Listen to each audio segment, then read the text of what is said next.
الحمد لله الذي جعل النكاح سنة للأنام وفاصلا بين الحلال والحرام، والصلاة والسلام على رسوله محمد الذي قال: النكاح سنتي فمن راغب عن سنتي فليس مني، وعلى آله وأصحابه أجمعين. O'zining bandalariga nikohni vosita qilgan, shu nikoh bilan harom bilan halolning orasini ochiq oydin bayon qilib bergan Robbimizga hamd va sanolar bo'lsin.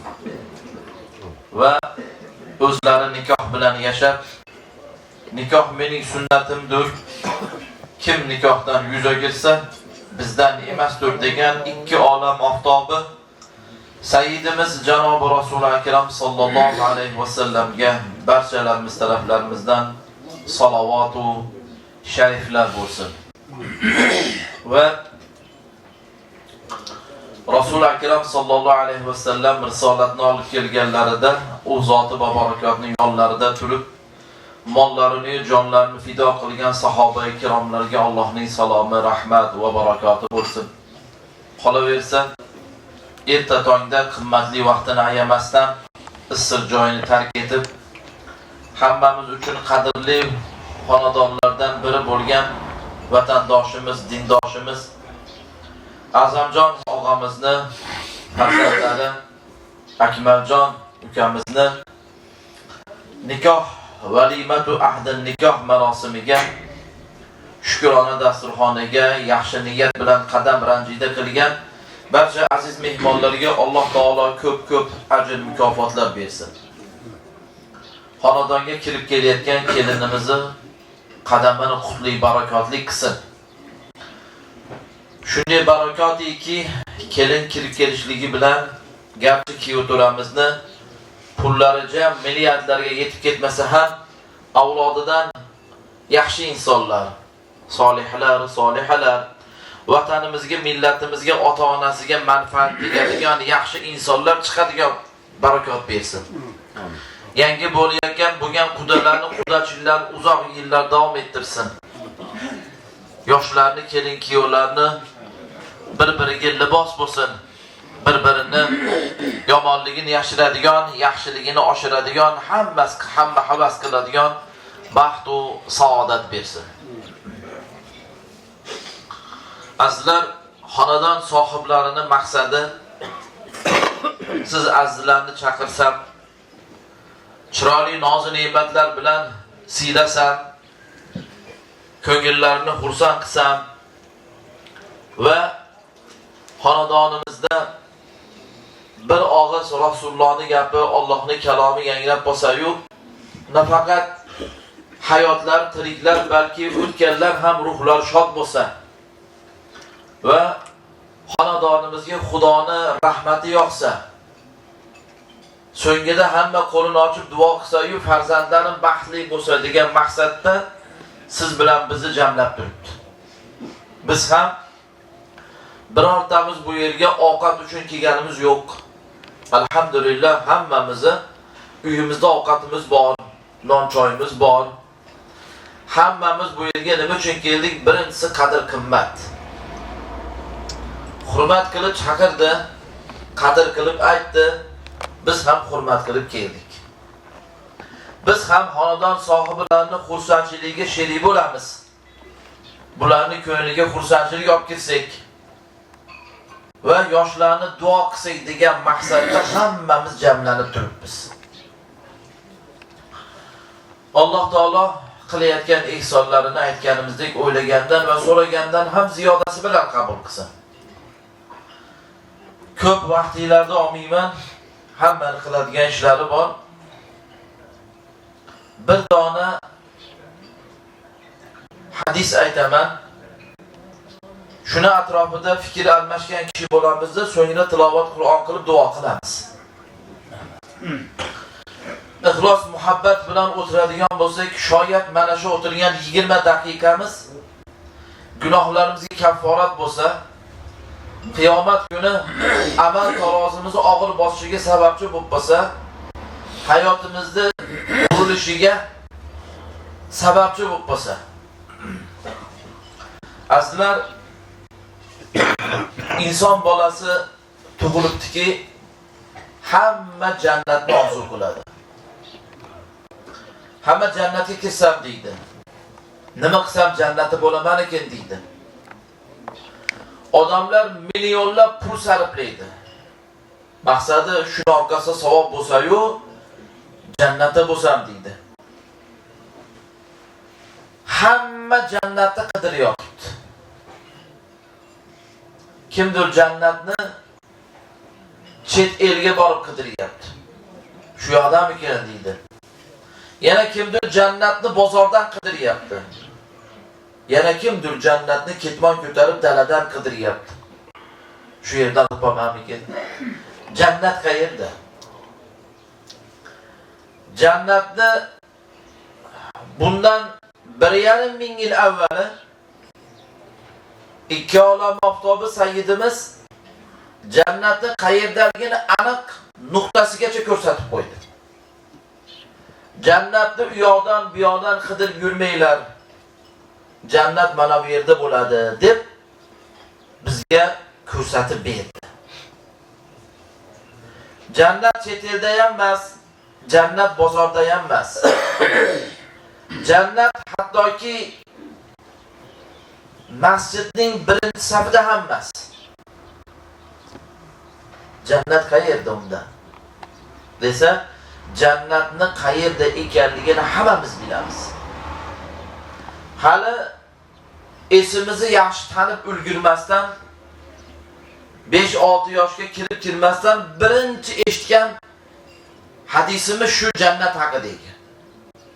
Jannatni qayerdaligini televizorda ham aytgan, radioda ham aytgan, gazeta va jurnallarda ham yozgan. Hamma biladi. Hozir hammani esiga kelib bo'ldi men aytmoqchi bo'lgan hadis. Ha, o'sha sizni hayolingizda turgan o'sha mashhur hadis. Habibimiz dedilar: "Ey ummatlarim, jannat onalarning oyog'ini ostidadir" dedi. Al-jannatu tahta aqdami ummahatikum deb qo'ydilar. Jannat onalaringizning oyog'ini ostida dedi. Jannat uyimizda ekan. Jannat qo'limizda ekan. Kimni ota-onasi hayot bo'lsa, u bilan uyi bilan uni o'rtasida ikkita eshik ochiq ekan, jannat bilan uni uyida dedi. Ochib kirib olsin. Agar birlari o'tib birlari qolsa, hali bitta eshik ochiq ekan, kirib olsin dedilar. Ona bo'lib ham juda katta ne'mat. Juda katta ne'mat.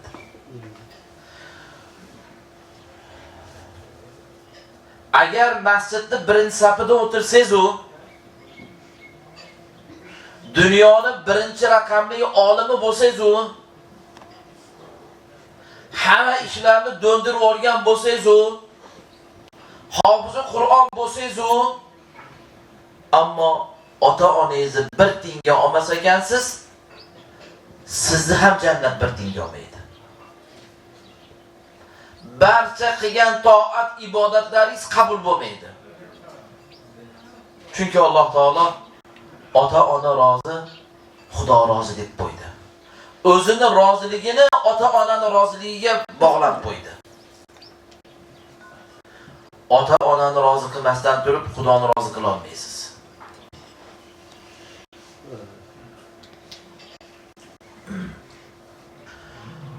Qur'oni Karimda va hadis shariflarda qarasangiz, onangga yaxshilik qil, onang seni 9 oy qornida ko'tardi, onang seni o'qildi, onang senga bu qildi deb tinimsiz bot-bot onani yaxshiligi eslatilinadi farzandga. Hadislarda ham shu. Aytadi mashhur hadis, hammamiz buni ham bilamiz. "Ya Rasululloh, kimga yaxshilik qilay?" dedi. Bir yigit kelib. Rasululloh nima dedi? "Onangga yaxshilik qil" dedi. Keyinchi dedi. "Yana onangga yaxshilik qil" dedi. Keyinchi dedi. "Yana onangga yaxshilik qil" dedi. To'rtinchisida keyinchi deganda "Otangga yaxshilik qil" dedi. Hozir bu yerda hamma otalar o'tiribmiz-ku. Qarangda. 3 marta onangga deyapti. To'rtinchisida otangga deyapti. Boshqa hadis va oyatlarni qarasangiz, Alloh taolo bot-bot onani gapiradi. Otani gapirmaydi. Savol tug'iladi. Nima uchun onani yaxshiligi gapirilyapti? Onaniki eslatilyapti, ammo otaniga gapirilmayapti. Otang senga u qildi, otang senga bu qildi demayapti, lekin onang seni qaradi, onang senga u qildi, bu qildi deb gapiriladi. Desa ulamolar aytadiki, hamma bola otasi nima qilganligini biladi aytmasa ham deydi. Lekin birortamiz onamizni yaxshiligini eslay olmas ekanmiz. Hech kim eslay olmaydi onasi unga nima ishlar qilganligini. Hammamiz bilamiz. Men dadam uy solib bergan, dadam chek solib berdi, dadam o'qishga olib kirdi, dadam uylab qo'ydi, dadam mashina olib berdi. Buni hammamiz chunki nimaga esimizni taniganimizda qilib berganda dadamiz katta to'plaganimizda bu esimizdan chiqmaydi hech qachon. Hozir shu yerda kim ayta oladiki, beshikda yotgan vaqtini eslar? Kim ayta oladi onasi kechasi uyqusini buzib, sovuq beshigini quchoqlab emizganligini? Qaysi birimiz ayta olamiz onamiz nech marta bizga kechasi bilan qarab chiqqanligini? Buni hech kim eslay olmaydi. Chunki go'dak chaqaloqli vaqtda insonning xotira bo'lmaydi, eslab qola olmaydi. O'shuning uchun Alloh taolo, "Ey, onang senga u qildi, onang senga bu qildi. Onangga qil, onangga qil. Og'zingga pasha kirib ketsa, bundoq qilib haydab yuborishga qodir emas eding sen. O'sha vaqtda onang senga qaradi. Sasib ketarding, onang seni tozalab qo'ydi." Ana shularda Alloh taolo eslatib onang der ekan. Chunki buni hech kim eslay olmaydi. Otani mavqei past demoqchi emasmiz. Otanikini hamma juda yaxshi eslaymiz, otamiz qilgan yaxshiliklarni. Onaniki ham beqiyos.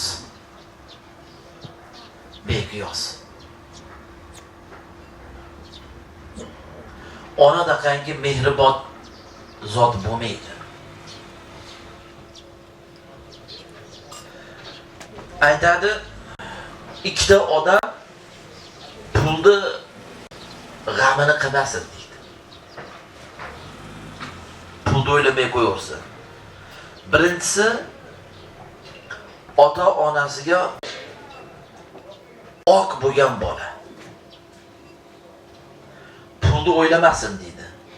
Bu burni yerga ishqalib ishlasa ham u pul topa olmaydi deydi. Uni biri ikki bo'lmaydi. Oq padar bola rahbar bo'la olmas. Mabodo rahbar bo'lib qolsa ham 6 oydan o'ta olmas deydi. Yo qamalib ketar, yo bo'shab ketar. Bir ikki olmaydi ota-onasini oqilgan. Mana shu ota-onasi nazaridan qo'ygan bolalarni metga qilib belgilab qo'ygan. Xor bo'ladi oxiri. Gunohlarning ichida bir gunoh bor-da, qolgan gunohlar hammasi gunohi yo qabrda yo jazosi, azobi yo qabrda yo oxiratda bo'ladi. Bu dunyoda qilasiz gunohni. Azobini yo qabrda tortasiz yo oxiratda tortasiz.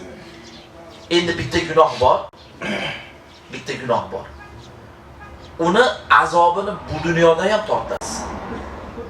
Qabrda ham tortasiz. Oxiratda do'zaxda ham tortasiz. 3 hissa beriladi. U qaysi desa, ota-onasiga oq bo'lgan bola. Bu dunyoda ham xor bo'ladi. Bu dunyoda ham tortadi azobini. Qabrda ham azoblanadi va do'zaxda ham azoblanadi. Ikkinchisi pulda g'amini qilmay qo'yarsin degan bola, bu ota-onasini xursand qilib rozi qilgan bola. U nimaga desa, u ota-onasining duosini olganligi uchun ishlamay yotsa ham o'zi unga pul kelaveradi. Sal harakat qilib qo'ysa bo'ldi. Pul uni quvlaydi. Pul uni orqasidan quvlaydi. Hamma baraka, hamma pul o'sha bo'ladi. Qayga borsa obro'li bo'ladi. Yuzida nur bo'ladi. Nimaga? Ota-onasining duosini olgan. Mana hozir tashqarida yigitlar, boshqalar hamma pul topaman deb yuribdi-da. Kecha biri borganda aytib berdim. Eng zo'r biznes ota-ona bilan birga biznes qilish. Ota-ona bilan qanaqa biznes qiladi desa, ha? Ota-onangizga pul berib turing. Ota-onangizga pul berib turing. Boy bo'lib ketasiz. 100 so'm bersangiz, bir so'mda 3 barobar bo'lib qaytadi. Men uni juda ko'p boshimdan o'tkazganman-da. Unda ayam rahmatli tirik edi. 100 ming bersam, bir so'mda 300 ming bo'lib kelardi. Buni havosini olganman. Sergey ayamga 100 ming bersam, ayam ham bilib olibdan qarab, senga 300 kerak ekan dedi. Qatdan bildi desam 100 beryapsan deydi. 1 million bersam 3 million kerakmi deyapti. Pul ko'paytirgani keldim deydi. Bir so'mlik pulim bilmayman, yer tagidan chiqam, osmondan tushadimi, 3 barobar bo'lib qaytaverardi. Eng zo'r biznes mana shu. Eng zo'r savob ham shu. Yoshlar bilib qo'yinglar.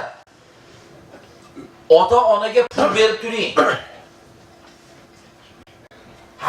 Deb issig'non bilan issiqson so'ravermang. Issiqnon olib kelaman. Nima qiladi? Issig'noningizni issiq pul olib keling endi.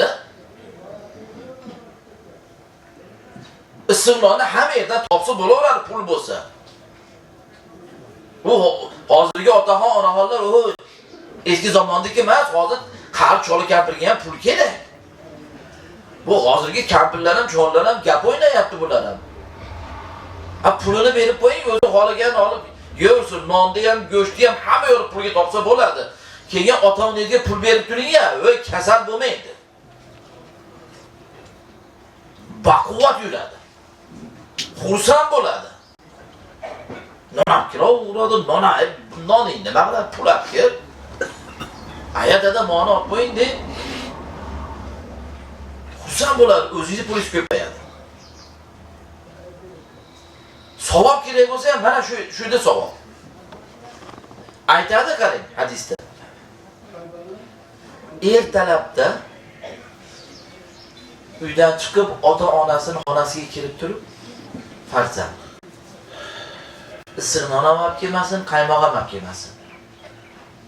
Kirib ota-onasiga qarab bir marta tabassum qilib qo'ysa, bir marta tishini oqini ko'rsatib qo'ysa, qarangda. 100 ta tuyani so'yib sadoqat qilgan savob berilar ekan. Bitta tabassumga ham 100 ta tuya rasmi nech pul bo'lar ekan? 300 ming dollar bo'lar ekan. Hamma bolada ota-onasi tirik bo'lsa, har kuni 300 ming dollar ehson qilgan savobini olish bor. Bitta tabassum qilib qo'ysa bo'ldi. Aya dada yaxshi dam oldingizmi ham demasin, mayli. Irshayib qo'ysin bu. Endi ota-onasini kuldirib qo'ysa-chi. ota-onangiz yuziga tabassum yurgizib qo'ysangizchi, bitta qabul bo'lgan haj va umrani savob berilar ekan. Sahobalarga Rasululloh agar 10 marta kuldirsak, 10 ta haj va umra dedi. 100 ming marta bo'lsa, 100 ming marta haj va umra dedi. Ota-onasiga bir luqma ovqat berishlik, bir qoshiq ovqat berish, bir yil kechasi bilan uxlamasdan tahajjud namozini o'qigan savobini olar ekan. Kim o'qiyapti tahajjud namozi hozir? Kim o'qiyapti? Bir osham ovqatga ya. Savobimiz qayerda ekan? Uyda ekan. O aslan uyimizda turibdi ekan, jannatimiz ham uyimizda, savobimiz ham uyimizda. O'shuncha aytadiki, kimni ota-onasi hayot bo'lib turib, o'ziga jannatni vojib qilmagan odam xor bo'lsin degan. Shuncha imkoniyati bo'lib turib, jannatni naq qilmagan farzand xor bo'lsin degan. Yana qanday qidiramiz jannatni biz?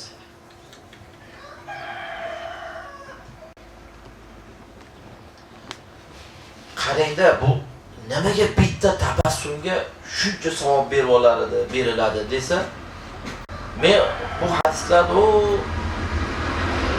o'ylari vaqtida o'qiganimda hech tushunmasdim. Bitta tabassumga shuncha savob deb. Keyin buni farzandli bo'lganimda bildim. Farzandli bo'lganda bildimki, ota-ona uchun farzandini tabassumini ko'rishdan kattaroq baxt yo'q ekan. Farzandini kulganini ko'rish, farzandini xotirjam ekanligini ko'rishdan katta baxt bo'lmasa ekan ota-ona uchun. U vaqtda men ayam bilan o'tirardim. Mashinada kira qilardim. Paxtabod Andijon qatnardim. Ertalabda chiqib o'tiraman. Shu ovqat yegim kelavermaydi ertalabda. O'tirsam ayam choycha o'tirgan bo'ladi. Kechqurun osh bo'lgan ovqatdan bo'lsa, yaxshi osh turdingmi? Ha. Ovqatdan ichgin. Men nima deyapman? Deyman. Yo'q. Bu smetanadan yegin. Yo'q, yemayman. Bundan yegin, undan yegin, oldimga suran narsa. Deb chiqillayapman. Yo'q, yemayman deyveraman. Keyin ayam rahmatli qo'ldagi peradagi choyini sirazi qo'yib, yuzimga qarab birinchi gapi, kirakashman-ku, taksida yuraman. Pravini oldirib qo'ydingmi derdi. Yo'q, pravam joyda bor. Biron yering og'riyaptimi? Hech narsa yemayapsan bolam? Yo'q, og'rimayapman ya. Ko'chada birontasidan qarzing bormi? Diqqat qilyaptimi? Yo'q, qarzim yo'q. Nima yemayapsan deydi. Qarang, men badbaxt rasvo ovqat yemaganim uchun onamni tomog'idan bir piyola choy o'tmasdan choyini qo'yib meni so'roqqa tutyapti. Chunki men yemayapman-da, bolamni bir muammosi bor ekan-u, ovqat yemayapti, o'zidan ham o'tmay qolar ekan. O'shuning uchun o'y badbaxt deyapti. Ertalabda ota-onangni oldiga kelganda kulib kelgin, yuzingda tabassum bo'lsin. Ota-onangni oldida kulib o'tirgina, bir narsalardan yeb o'tirgina deyapti. Biz tekinga kulmay qo'ydik-ku. Tekinga kulmagan, endi 100 ta tuyani to'ygan sadoqatini beraman deyapti. Asli bitta tuyanikini bermasa ham kulishga majburmiz. Chunki ota-onamiz bizga doim kulib gapirardi chaqaloqligimizda. Kulmayapmiz-da. Hech o'sha tuyani savobini beraman deyapti-da. Nima uchun desa, voy ota-onangiz oldida bor-ku, kulib gapirib bir narsalardan yeb o'tirsangiz bor-ku, ular xotirjam bo'lar ekan. Deb qarab, yeganingiz ko'ra, ha, bolamni dardi yo'q ekan, ish yaxshi ekan, yeyapti-yu deb xotirjam bir piyola choyni ichar ekan. O badbaxt ota-onangni oldida ochiq chehra bilan o'tirgin, hech yo ular bir kasa ovqatini ichsin deyapti. Kirib olib ufullo'siz. Uf. Bo'lmayapti. Nima qilasiz shularni ham yuragini siqib? Nima qilasiz? 70-80 kirgan odam nima chiqib ishingizni hal qilib beradimi? Va bilib qo'yinglar ukalar, ota-onangiz oldida ha deb pulim yo'q de'rmang. Pul bor deng. Bor, aya dada, nima xohlaysiz? Pul muammo emas deng. Aytolmang ha deb kambag'alligingizni, yuragingiz siqib bo'lardi. Ayam rahmatli telefon qilardi menga. Alo, assalomu alaykum, tuzingiz so'ya desam, ha. Puling bormi dedi. Ha, bor. Nima qilish kerak desam, bunaqa narsa olib kelgan. Xo'p, olib boradi. Yana telefon qilib. Alo, aya, puling bormi dedi. Ha, bor, mana bir kun keldi meni oldiga. Aya dedim, ha. Sizga bir gap aytay desam, ha, aytdim. Endi menga telefon qilganda puling bormi demang dedim. Iltimos, puling bormi demang. Voy nimaga dedi. Siz telefon qilingda puling bormi demasdan o'sha xohlayotgan narsangizni ayting. Falon narsa apga deng bo'ldi всё. Pul bormi, yo'qmi, u mening ishim. Men topib kelaman, qarzga olamanmi? O'zimni sotamanmi, topib kelaman men. Chunki ona faqat buyruq beradi. Ona faqat buyruq beradi. Pulim bormi, yo'qmi, sharoitim qalay, nasrinam qalay, uni mana xotinim so'raydi mendan. Xotin sharoitga qarab turib gapiradi. Lekin ota-ona kechasi 1-2 mi xohlagan vaqtda xohlagan gapini ayta olish kerak. Nimaga? Chunki men ham kichkinaligimda aya pulingiz bormi, yo'qmi demasdim-da. Enamlarga ketdik, do'kondan so'rga bir narsani ko'rib qolsam, "Oydoq olib berasan" derdim. Puli bormi, men qizig'i yo'q edi. Yo'lda o'rtasida yotib olibman, olib berasan deb. Siz ham shuni qiling endi dedi. Buyuring faqat dedi. Buyuring. Ana shuning uchun ota-ona qachon buyuradi desa, siz ota-onangiz oldida xorlik qanotingiz yozib tursangiz buyuradi. Xorlik qanotingiz shunday muomala qilingki, ota-onangiz kechasimi, kunduzimi xohlagan vaqtda xohlagan ishini gapira olsin. Hazrat Ali roziyallohu anhu aytadi, oqpadar bolani qayerdan bilsa bo'ladi desa, qaysi ota-ona bolasiga hozir bir gap gapirsam bolamni jahli chiqib qoladi deb senga bir gap gapirgani qo'rqib qolsa, bilki sen oq bo'lgansan deydi. Ota-ona bolaga bir gapni gapirgani qo'yaptimi, demak o'sha bola oq bo'lgan bo'ladi. Albatta oq qildim deb shart emas. Endi bechoralar 70-80 kirib qolganda, cholagan o'tirib mana gapni aytsammi desa, ona indamay qo'ying jon, indamay. Achchig'i chiqib qoladi. Nasfinasi buzilib qoladi. Indamay ko'chadan kirmay qo'yadi. Qo'rqitib olganda, hay qilaverib, bechoralarni gap gapirolmaydigan qilib yuborganda, endi shonmaydi. Ko'rdim, o'zimga keldi. Janobi g'or aytsangiz, men bolamga shu ishni qilmasa, o'zingizmi? Yo, men aytsam, achchig'i chiqib qoladi deyam. Qarang, qo'yib gap gapirgani. Oq bo'lgan bo'ladi shular. Xohlagan gapini xohlagan vaqtda aytsin. Kechasi 2-3 minut buyura olsa, topib kel menga. Ha, bolangiz yig'lab qolsa, mana shunday bolangiz 2 yashar bola dop deb qand deb yig'layapti. Hattasan desam, bilan turib telefonimizga ukamizga, ko'chadaman, nima qilyapsan yarim kechasi? Bolam deydi, hanaqa yeyman deydi, shuni topib kelay deb do'konlarda aylanib yuribman deydi. Qani bolasi yig'lab qolsa, shaharda aylanib qidirib yotibdi. Onasi telefon qilsa aytsa nima deydi? Aya hozir qayerdan topib kelaman endi 2 yo'lyapti soat ham yo'q beki deydi. Ha bolangga yugurib yuribsan-ku. Tushunmaydi deb buchi. Toshkentda shunaqangi boylaridan 4 tadan bittasi shu odam hozir. 76-yil deydi. Qish, yanvar, yarim metr qor deydi. Sandalda o'tirsa, onasi esiga tushib ketib gapiribdi. Bolam debdi o'g'liga, ha. Hozirdan qulpini o'ylab bo'ladimi?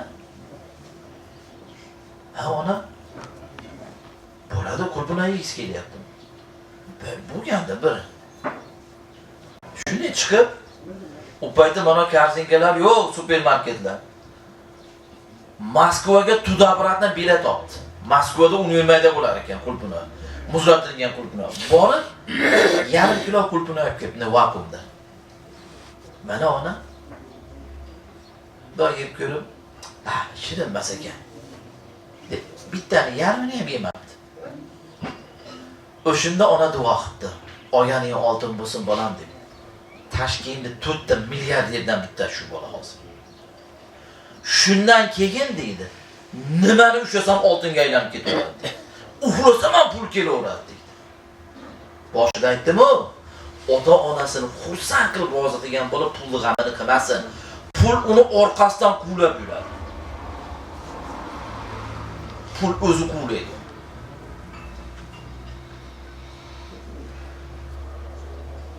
Yosh yigitlar Eksonga aytishdi-da, jon bola. Ekson deb aytishdi, meni bordim. Endi bezalgan dasturxon. Qazi, karta, bodom, pista hamma yo'l bor. O'rtada 3 etajli tort turibdi. Qarasam, bironta oqsoqol yo'q. Hamma tengqur. 20 atrofda yigitlar. Men dedim, bu nima Ekson dedim. Nima Ekson bu desam, bu meni tug'ilgan kunim dedi. Shunga shukrona dasturxon dedi. Voh, tug'ilgan kuningizmi desam, ha. Bular kim dedim. Shular tuqqanmi sizni dedim. Ya bu sinfdoshlarim, oshnalarim dedi.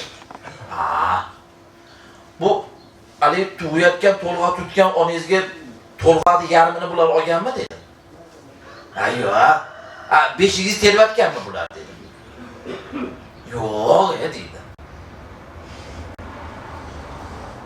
Qani dedim, to'lg'a tutgan dedim. Go'rda ozdan qaytib kelgan dedim. Uyqusini buzib emizgan zot ona qani dedim. O'roqda yo'q, boshog'i yo'q, xirmonda hozirda mana ular. Bular nima qilib qo'ygan sen tug'ilishingga dedim. Bular nima qilib qo'yganki, nima hissasini qo'shgan, bular hashamatli dasturxon tepasida o'tirish kerak dedim. Mana bu dasturxon, mana shirinliklar, mana bu tort katta gul bilan onaga olib borilish kerak emasmi dedim.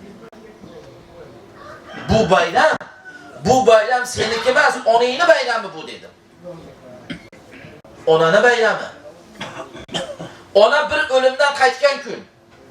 Biz tug'ilgan kunimiz bizniki emas, asli onamizni bayrami hisoblanadi. Biz tug'ilganimizda eng birinchi xursand bo'lgan onamiz bo'ladi. Tug'ilgan kuningizda onangizni tabriklang. O'y, onangizga yozib bering dasturxonni. Katta gulni olib onangiz oldiga boring dedim. Ona tabriklayman. Nima bilan? Hayotga qaytganingiz bilan. O'limda og'zidan, go'rda og'zidan qaytganingiz bilan tabriklayman ona. Bugun hayotga qaytgan kuningiz-a? Bugun barcha azob, uqubatlardan qutulgan kuningiz-a ona?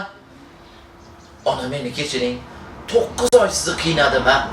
Meni deb ovqatlar yeyolmasdan qayt qilib, meni deb qiylandingiz-a? Bugun hamma azoblardan qutulgan kuningiz. Tabriklayman deb onangizni tabriklang. Biz boshqalarning ko'nglini olaman deb yuribmiz.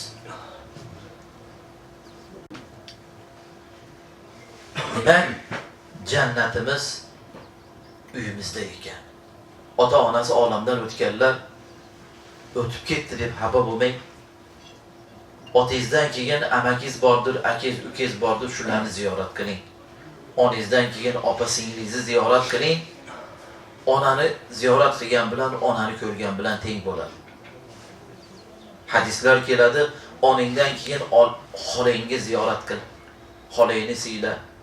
Yo opa-singlingni ziyorat qil, onangni ko'rgan bilan barobar bo'lasan.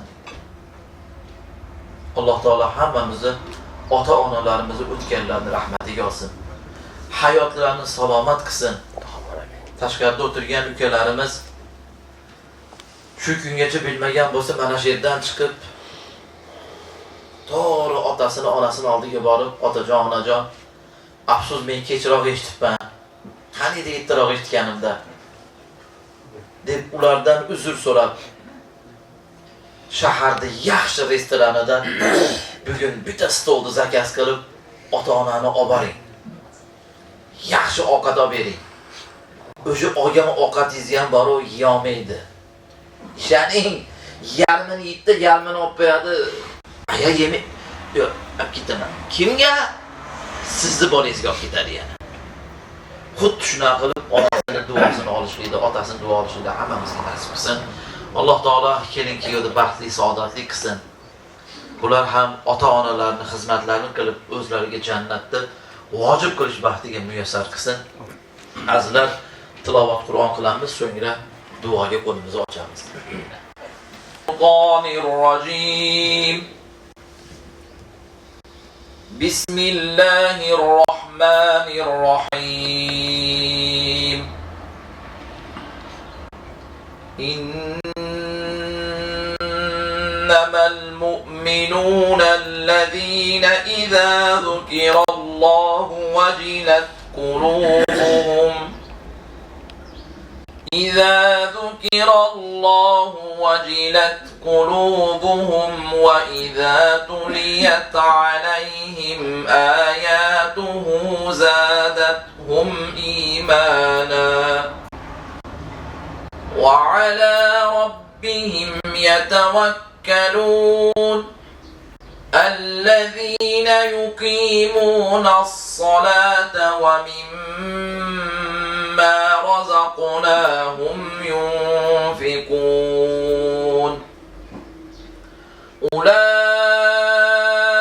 هم المؤمنون حقا لهم درجات عند ربهم ومغفرة ورزق كريم سبحان ربك رب العزة عما يصفون وسلام على المرسلين والحمد لله رب العالمين بسم الله الرحمن الرحيم اللهم تقبل منا إنك أنت السميع العليم وتب علينا يا مولانا إنك أنت التواب الرحيم اللهم ارحمنا بالقرآن العظيم واجعله لنا حجة يا رب العالمين اللهم ذكرنا منهما نسينا وعلمنا منهما جهلنا وارزقنا تلاوته آناء الليل وأطراف النهار واجعله لنا حجة يا رب العالمين Ey pok va parvardigor, aytilgan amr ma'rufga avvalambor o'zimizni qolib bilsa eshitib turganlarimizni xudo amal qiluvchilardan qilgin. Ota-onalarimizni Robbim o'tganlarni rahmatingga ol, hayotlarimizni salomat qilgin. Ya Robbim, 2 yoshni baxtli, saodatli qil. Zurriyotidan solih va solihalar chiqargin. Qimmatli vaqtini ayamasdan sabr, qanoat bilan eshitib turgan jamoatimizni ham Alloh taolo qalbida o'ylagan va so'ragandan ham ziyodasini ber. Jamoatimiz ichida qarzdorlar bo'lsa qarziga najot ber. Hojatmanlar hojatdan ravon qil. Mushkuli borlar bordir, mushkullarga kushoyish ber. Farzandalablar bor, xazinangdan solih va soliha farzandlar bilan siylagin. Ya Rabbim, yurtimiz tinch bo'lsin, osmonimiz musaffo bo'lsin, xalqimiz boyu badavlat bo'lsin. Parvardigor olam, yana sendan yalinib, yolborib so'raymiz. Ayol va qizlarimizga sharm va hayo ber. Yigitlarimizga o'zimizga insof, tavfiq bergin Parvardigor olam.